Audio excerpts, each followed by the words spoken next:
हे माधव, क्यों अब अंदर सब टूट सा गया है? क्यों सारे सपने बिखर से गए हैं? क्यों अब किसी से बात करने का मन नहीं करता? क्यों अब मुस्कुराने का मन नहीं करता? क्यों किसी से बहस करने का मन नहीं करता? क्यों अब खुद को सही साबित करने का भी मन नहीं करता?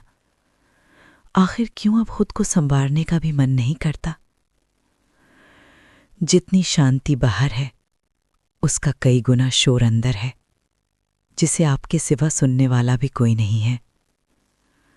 खुद को आईने में देखकर पूछती हूं, क्या ये वही मैं हूं जो कभी हुआ करती थी? नहीं, ये मैं हूं ही नहीं।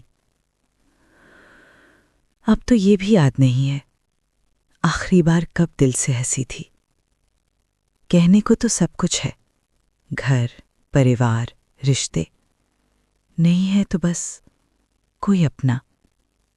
एक अजीब सा खालीपन है। क्या कोई रिश्ता जुड़ जाने से ही कोई अपना हो जाता है?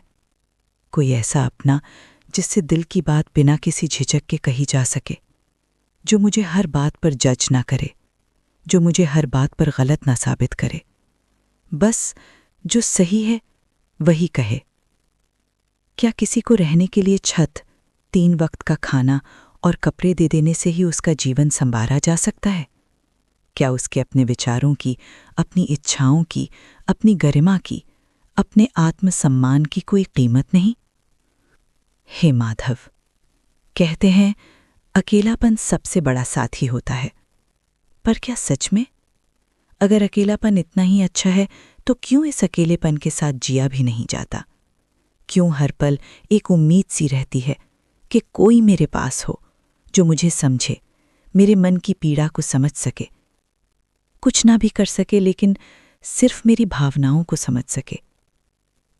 हे माधव, कहते हैं किसी से भी आशा मत रखो, लेकिन क्या वास्तव में ये संभव है? हम चाहें या ना चाहें, किसी न किसी रूप में कोई ना कोई उम्मीद रह ही जाती है।